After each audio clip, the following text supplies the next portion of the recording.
St. James, Bishop of Nisibis, 350, Nisibis, Mesopotamia. St. James, Bishop of Nisibis and glorious doctor of the Syriac Church, was a native of Nisibis, in Mesopotamia, which country was then subject to the Eastern Empire. He had a genius rich by nature, which he cultivated with indefatigable application. Though after laying a foundation of the sciences, he confined himself to sacred studies. In his youth entering the world, he became soon apprised of its dangers. He saw that in it only ambition, vanity, and voluptuousness reign, that men here usually live in a hurry in a crowd, without finding leisure to look into themselves, or to study that great science which ought to be their only affair. He trembled at the sight of its vices, and the slippery path of its pleasures, which, though they seem agreeable at first, yet when tasted are nothing but bitterness and mortal poison, and whilst they flatter the senses, destroy the soul.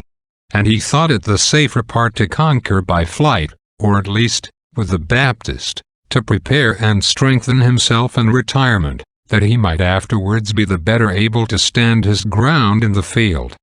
He accordingly chose the highest mountains for his abode, sheltering himself in a cave in the winter, and the rest of the year living in the woods, continually exposed to the open air. And knowing that our greatest conquest is to subdue ourselves, in order to facilitate this important victory, he joined to assiduous prayer the practice of great austerities. He lived only on wild roots and herbs which he ate raw, and had no other garments than a tunic and cloak, both made of goat's hair, very coarse.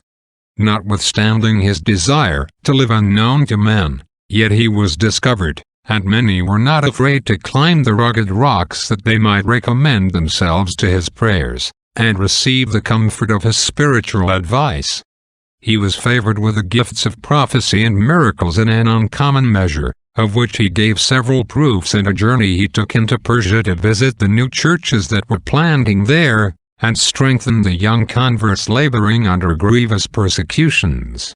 His presence fortified them in their good resolutions, and inspired them with that spirit of martyrdom which afterwards showed itself in their glorious triumphs. He converted many idolaters, and wrought several miracles in that country. He suffered torments for the faith in the persecution continued by Maximinus II, for Gennadius places him in the number of confessors under the tyrant. And Nicephorus names him among the holy bishops in the Council of Nice, who bore the glorious marks of their sufferings for Christ. His personal merit and great reputation occasioned his promotion to the see of Nisibis. But here he still followed the same course of life he had inured himself to on the mountains, to his fasts and austerities adding the care of the poor, the correction of sinners, and all the other toils and hardships of episcopacy. Such was his charity for the poor, that he seemed to possess nothing but for their relief.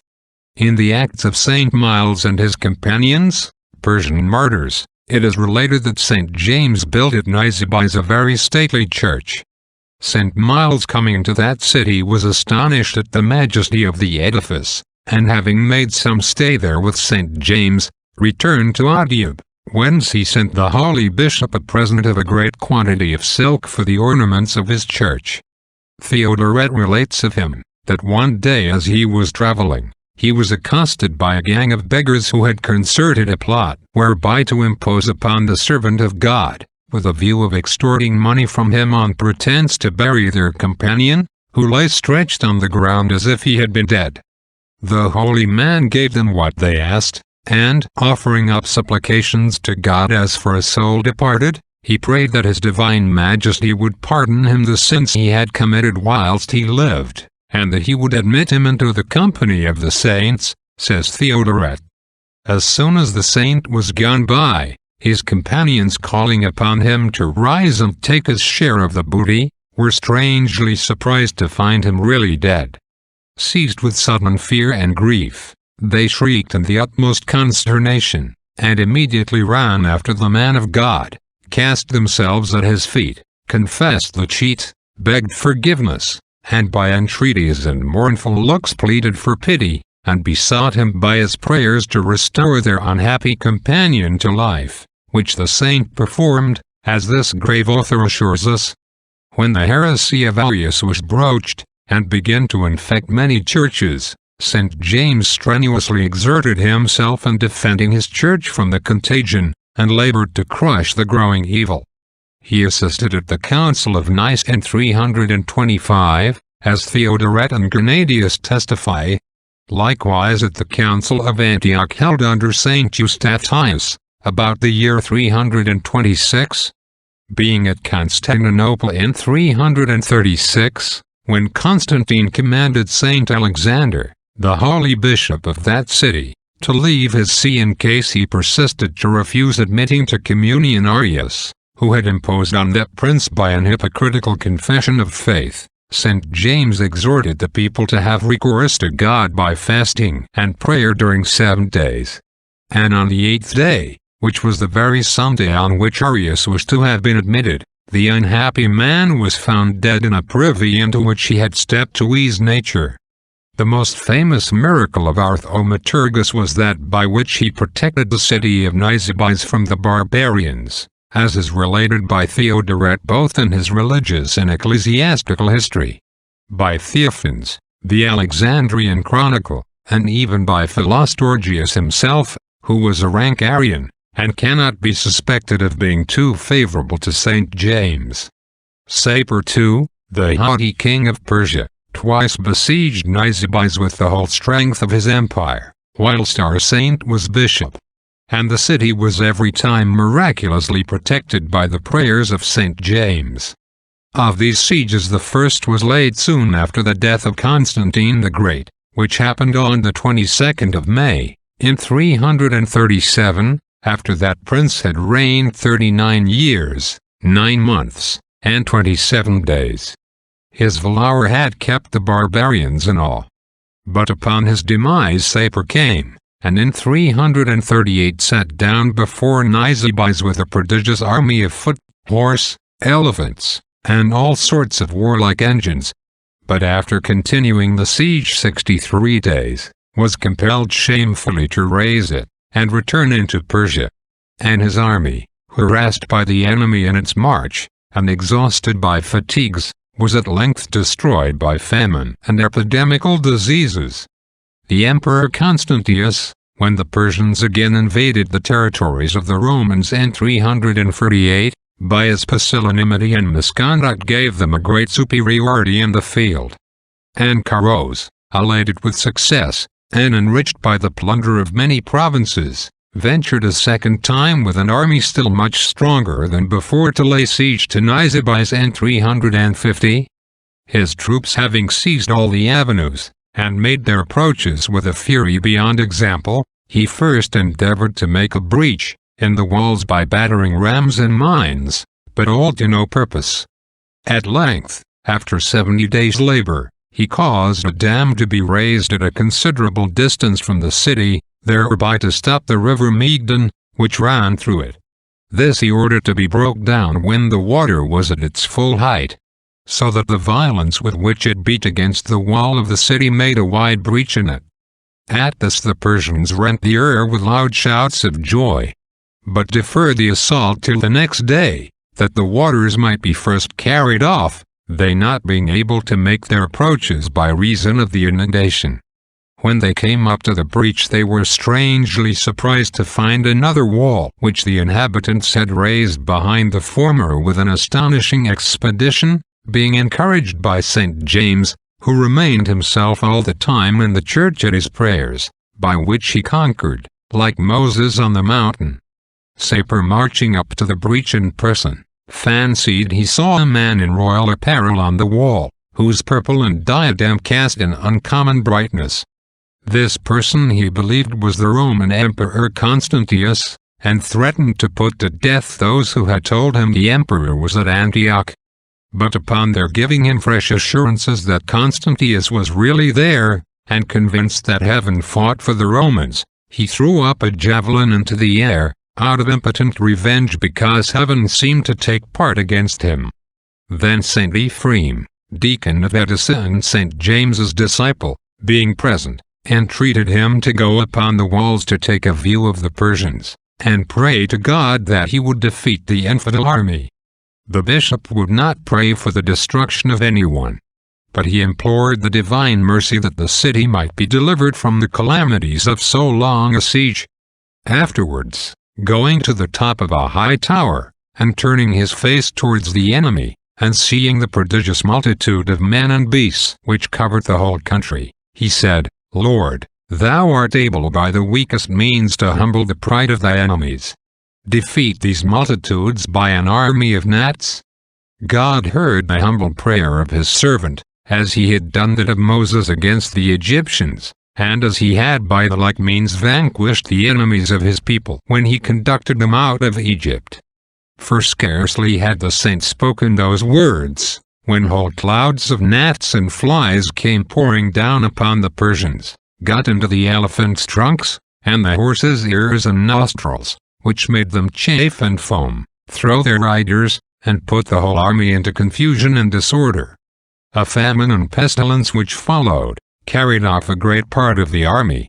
And Sapor, after lying above 3 months before the place, set fire to all his own engines of war, and was forced to abandon the siege and return home with the loss of 20,000 men.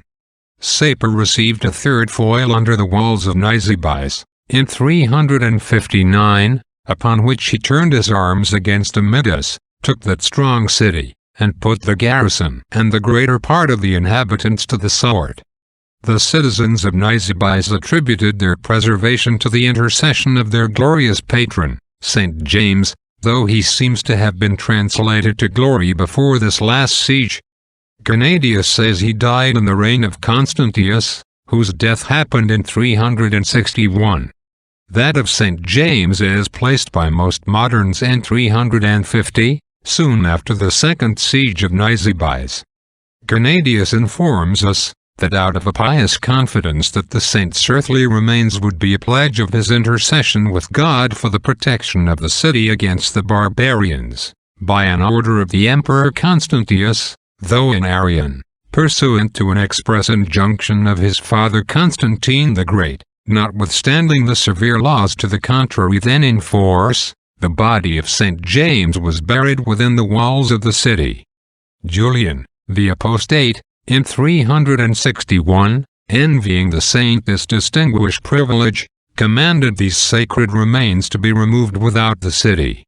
Soon after, upon his death the Emperor Jovian, in 363, in order to purchase peace of the Persians, was obliged to yield up to them Nisibis, with the 5 Roman provinces situated on the Tigris, and a great part of Mesopotamia.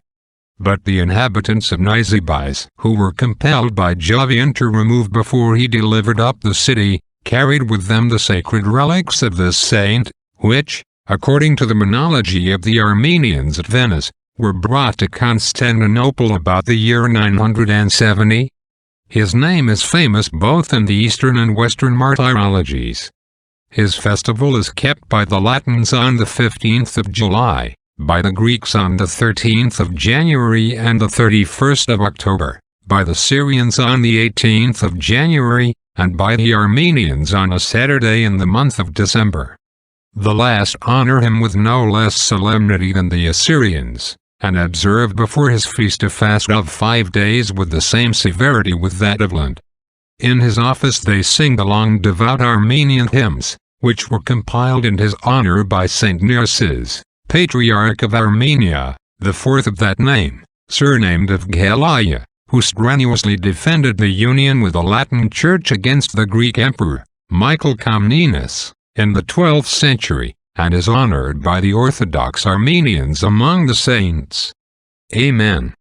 St. James's learning and writings have procured him a rank next to St. Ephraim among the doctors of the Syriac Church, and the Armenians honor him as one of the principal doctors of their national church.